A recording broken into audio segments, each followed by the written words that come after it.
when does Grand Theft Auto 6 come out? When it comes to making bad decisions, Rockstar Games will be the reigning champion. It's not the first time and probably won't be the last that we've seen the big R company act or decide in the worst possible way. This pattern has repeated itself both inside their games and in the real world, and it always ends up affecting the players to a greater or lesser extent. And with recent developments, we might be about to lose one of the most special faces that comes before a major Rockstar release. That moment of excitement, of euphoria, that thrill you feel before a big launch could turn into an absolute disaster with the arrival of their next big title, Grand Theft Auto 6. This information comes from a recent interview with Strauss Zelnick, CEO of Take-Two, Rockstar Games' parent company, which is reportedly finalizing preparations for what will be the most intense commercial phase of GTA 6. Normally, this promotional period for Rockstar Games lasts around 6 months. It's a very special stage in which a new trailer is released, and from there, news starts rolling in more frequently. For those who don't remember, in previous releases, those 6 months usually included at least 3 or 4 trailers, lengthy gameplay videos, and of course a good number of screenshots that gave us a glimpse of how the new game looked. During that period, they also revealed a final release date, and it all wraps up with an aggressive marketing campaign. Times Square. Street ads, TV commercials, online promotions. Grand Theft Auto 4 on Xbox 360, console from $159.99. These are months filled with pure hype when excitement takes over everything. Every new detail, image or announcement brings us closer to the big day. Nice.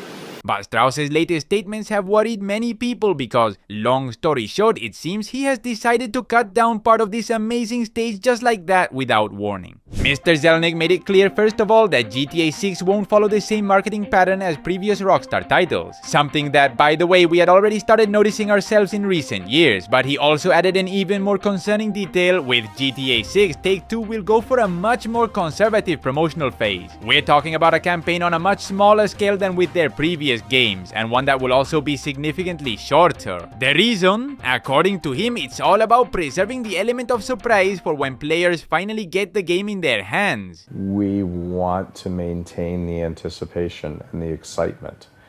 And we do have competitors who will describe their release schedule for years in advance. And we found that the better thing to do is to provide marketing materials relatively close to the release window in order to create that excitement on the one hand, and balance the excitement with unmet anticipation. In a way, this decision could make the first day of exploration in Leonida feel even more special. We all know how the community works. With just a few frames from a trailer, they're capable of building a surprisingly accurate recreation of the full map. In fact, the current community map for GTA 6 is still in a very early stage, and if Take-Two follows through with this strategy, it might not evolve as much as we'd like in the coming months. Then there's the issue of the plot. Historically, Rockstar trailers have tended to reveal a bit too much. In previous games, many of us had that bittersweet feeling of playing missions and recognizing way too many scenes we'd already seen in trailers. And not just once or twice, sometimes it happened so often it got annoying, like with some of GTA 5's trailers, and to a lesser extent, Red Dead Redemption 2. With GTA 6, Take-Two wants to minimize the impact of spoilers and leaks as much as possible, opting for a much shorter marketing phase. So short, in fact, that we'll likely only see 1 or 2 trailers before release. And one of them might even be the launch trailer, the one they usually publish on the same day the game comes out. Screenshots will also take a back seat, and overall we're looking at a much more condensed marketing campaign compared to previous titles. This fits perfectly with a figure we've known about for months. The marketing budget Take-Two forecasted for fiscal year 2026, that is the current period ending March 31st, 2026. That forecast showed a marketing budget of $74.5 million across all companies under the Take-Two umbrella. At first glance, it might seem like a big number, more than double last year's spending, but we have to consider that this year includes several major releases such as Borderlands 4, Mafia, The Old Country, as well as 2K's annual sports titles and other smaller or more niche games from their subsidiaries.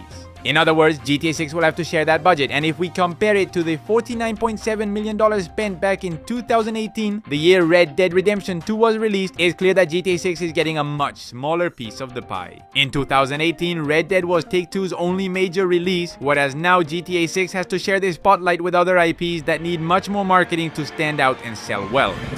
But the truth is, GTA 6 doesn't need a massive marketing campaign to be a huge success. The game practically promotes itself. Any sign of a trailer or news instantly becomes a global trend. Meanwhile, hundreds of videos like this one are uploaded to the internet every single day, generating free non-stop promotion. Everyone's waiting for it. Even your grandma knows GTA 6 is coming. On top of all this, there's another key factor: the massive leak from 2022. It's highly likely that after that scandal, Take-Two doesn't feel the need to show us much more of GTA 6. Those 90 leaked videos ruined a significant part of the surprise factor, revealing locations, characters, mechanics, and even segments of the main missions. You could say we already have an amount of information equivalent to, or even greater than, what we would have gotten from a second trailer, a third trailer, and a full gameplay showcase. In fact, we know more about GTA 6 from those leaks than we've ever known about any Rockstar title before release. The difference is we can't legally show or analyze that content on social media. That's why Strauss's decision makes sense. Shortening the commercial phase not only cuts costs, but also increases the impact when it finally starts. Just imagine the shock if at the end of trailer 2 we suddenly saw a release date just a couple of months away instead of the traditional 6 or 7 like with previous games. That would be a great surprise. And all of this makes even more sense when we factor in the release schedule of Take-Two's other games. Borderlands 4 has already been confirmed for September 23rd, and Steam Spain accidentally leaked that the new Mafia is coming on August 8th.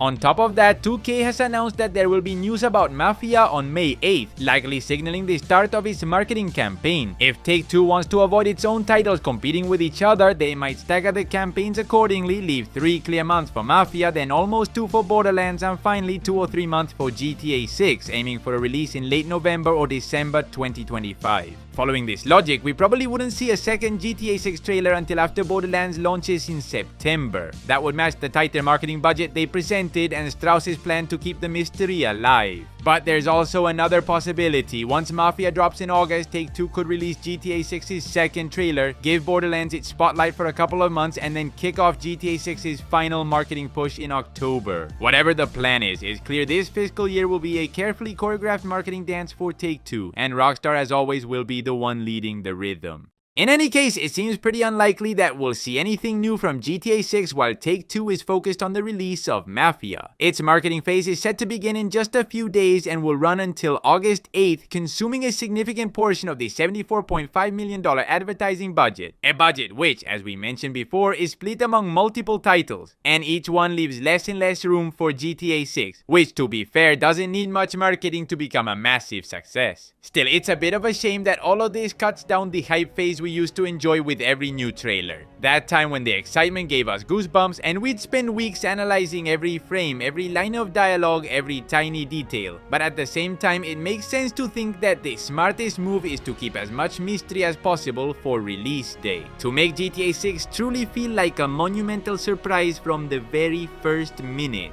A strategy that honestly makes a lot of sense. Or maybe it's not a strategy at all. Maybe all of this is just one big lie. A carefully crafted message from Take-Two meant to keep things calm while Rockstar still isn't sure if GTA 6 will actually be ready this year or if inevitably it will have to be pushed back to 2026.